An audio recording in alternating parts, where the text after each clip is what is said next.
परिचय। भारत और पाकिस्तान के बीच आपसी संबंध बंटवारे के बाद किस तरह के हैं, इस बात को ज्यादा समझाने की आवश्यकता नहीं है। दोनों के बीच सियासी जंग लगातार जारी है और इसी जंग ने आगे चलकर सांप्रदायिकता का भी रूप ले लिया। भारत पाकिस्तान की सियासत में हिंदू मुस्लिम मुद्दे को इस तरह बनाया गया कि दोनों देशों के बीच बढ़ती दूरियां समय के साथ और भी बढ़ती गयी। भारत और पाकिस्तान के सामाजिक, आर्थिक और राजनीतिक संबंध कभी भी मधुर नहीं रहे। प्रयास किए गए लेकिन कोई परवान नहीं चढ़ सके। ये यूँ कहें कि सियासत से प्रभावित प्रयास पूरी तरह से शायद मुकम्मल थे ही नहीं। भारत और पाकिस्तान के बीच दुश्मनी का आलम यहाँ तक है कि जब भारत और पाकिस्तान की क्रिकेट टीमें एक दूसरे के सामने होती है तो मैच किसी जंग से कम नहीं होता। ऐसे में यदि कोई अपने देश के साथ गद्दारी कर दूसरे मुल्क का साथ दे तो सोचिए हाल क्या होगा। समय समय पर अपने मुल्क के साथ गद्दारी करने वाले लोगों की खबरें आती रही हैं और अधिकांश ऐसे लोग सेना या फिर खुफिया एजेंसी से जुड़े होते हैं। इस तरह के लोगों का अपने देश से गद्दारी कर दूसरे का साथ देना बेहद घातक होता है और ये बात तब और ज्यादा गंभीर हो जाती है जब व्यक्ति सेना से या खुफिया एजेंसियों से जुड़ा हो, भले ही वो किसी भी देश का हो। तो आज हम आपको एक ऐसी महिला के बारे में बताने जा रहे हैं जिस पर भारत से गद्दारी कर पाकिस्तान का साथ देने का आरोप लगा और बाद में भारतीय कानून ने इस महिला को इसका दोषी भी पाया। इस महिला के ऊपर भारत की गुप्त जानकारियां पाकिस्तान की खुफिया एजेंसी ISI को मुहैया कराने का आरोप सिद्ध हुआ और इस तरह से एक भारतीय महिला ने अपने ही मुल्क के साथ गद्दारी कर पाकिस्तान का साथ दिया। इस महिला का नाम है माधुरी गुप्ता, जो भारत के लिए पाकिस्तान स्थित भारतीय उच्चायोग में प्रेस एवं सूचना की सचिव के पद पर कार्यरत थी। माधुरी गुप्ता को भारत ने बड़े विश्वास के साथ पाकिस्तान भेजा था और एक अहम जिम्मेदारी सौंपी थी, लेकिन माधुरी गुप्ता ने वहाँ कुछ और ही किया। उनके इरादे कुछ और ही थे और अंततः देश से गद्दारी कर पाकिस्तान की हो गयी। भारतीय खुफिया एजेंसियों के महत्वपूर्ण राज उन्होंने पाकिस्तान की खुफिया एजेंसी ISI के साथ साझा कर दी, जो भारत के लिए बेहद खतरनाक सिद्ध हुआ। दिल्ली पुलिस ने 2010 में माधुरी गुप्ता को गिरफ्तार किया। उनके ऊपर जासूसी के तमाम आरोप लगे और सिद्ध हुए। इस जासूसी कांड में दोषी करार दिए जाने के बाद पूर्व राजनयिक माधुरी गुप्ता को दिल्ली हाई कोर्ट ने महिला होने का फायदा देते हुए जमानत तो दे दी, पर देश से गद्दारी और देश के विरुद्ध जासूसी करने में लिप्त पाई जाने वाली माधुरी गुप्ता को कोर्ट ने 3 साल की कैद की सजा भी सुनाई। अब तक आप बखूबी जान गए होंगे कि माधुरी गुप्ता कौन है और उसने क्या किया। आगे आप जानेंगे माधुरी गुप्ता के शुरुआती जीवन और करियर की शुरुआत के बारे में।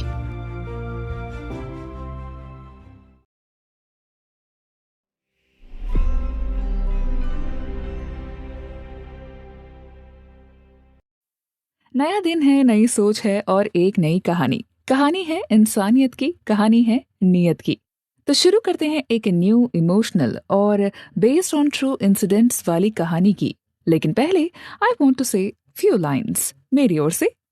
कर्म से नहीं जन्म से पापी कहलाता है, कर्म से नहीं जन्म से पापी कहलाता है। भगवान की बनी दुनिया में इंसान ही भगवान कहलाता है। छूत अछूत यानी कि अनटचेबल। भाग 5। भाग 6, माधुरी गुप्ता, शुरुआती जीवन और करियर। अब तक आप जान ही गए होंगे कि माधुरी गुप्ता ने देश के साथ गद्दारी की और पाकिस्तान का साथ दिया।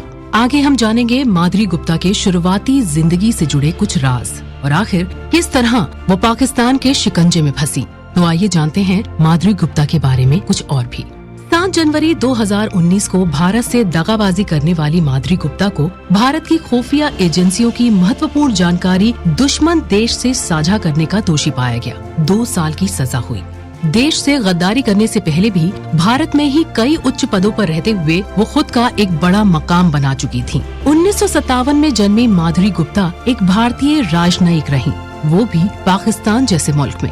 एक ISI एजेंट बनने से पहले वो इस्लामाबाद में मीडिया सचिव के तौर पर भारत सरकार की उच्चाधिकारी के तौर पर नियुक्त थी। इससे पहले भी माधुरी गुप्ता भारत में कई उच्च पदों पर रहीं। विदेश नीति थिंक टैंक हो या भारतीय विश्व मामलों की परिषद ICWA के साथ काम करना, माधुरी गुप्ता ने हर जगह अपनी मौजूदगी दर्ज कराई। IFS यानी भारतीय विदेश सेवा की B ग्रेड अधिकारी के रूप में माधुरी गुप्ता ने भारत के इस्लामाबाद दूतावास में उर्दू ट्रांसलेटर के रूप में भी सेवाएं दी।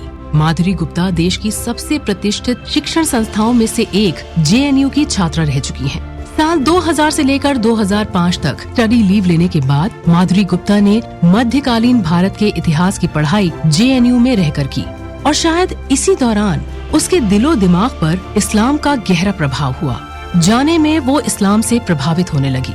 माधुरी गुप्ता की माँ प्रिंसिपल और पिताजी सरकारी शिक्षक थे। हालांकि इससे पहले 1970 में हुआ DU के एंथ्रोलॉजी विभाग से फॉरेंसिक साइंस, क्रोमोलॉजी और क्रिमिनल लॉ की पढ़ाई कंप्लीट कर चुकी थी। JNU सैंपल करने के दौरान उसे इस्लाम धर्म से प्यार हो गया और वो इस घर में भी कई बातें अपने निजी जीवन में भी मानने लगी। शायद यही कारण रहा कि भारतीय उच्चायोग में तैनात हो जाने के बाद वह पाक खुफिया विभाग के अधिकारी 60 वर्षीय राणा से मिली और उसके साथ उसके प्रेम प्रसंग आगे बढ़े। माधुरी गुप्ता के बारे में और अधिक जानने पर पता चलता है कि वे उर्दू भाषा की बहुत अच्छी जानकार रहीं। भारतीय पुलिस ने पूछताछ और छानबीन के दौरान ऐसे कई साक्ष्य पाए जहां माधुरी गुप्ता का उर्दू में एक्सपर्ट होना पाकिस्तान के काम आया। व्यक्तित्व से बेहद आकर्षक, अकेली रहने वाली 53 साल की माधुरी गुप्ता ने पाकिस्तान के लिए जासूसी करते हुए 2 वर्षों में अधिकांश समय इस्लामाबाद में अपने बेस से एक क्लासिक जासूसी अभियान चलाया। डेड ड्रॉप्स का खूब उपयोग किया गया, जिसके चलते अपने आकाओं से बिना मिले ही उन्हें भारत की सारी जानकारियां देनी होती थी। इस दिलचस्प कहानी में अब तक आपने जाना कि माधुरी गुप्ता कैसे पहले भारतीय उच्चायोग में बड़े बड़े पदों पर काम करने लगी और फिर कैसे उसका रुझान पाकिस्तान को सेवा देने में लगा और भारत से गद्दारी के लिए प्रेरित हुई। अगले एपिसोड में हम जानेंगे माधुरी गुप्ता कैसे बेनकाब हुई, कौन कौन सी चूक हुई जिससे माधुरी गुप्ता भारतीय जांच एजेंसियों के शक के दायरे में आई।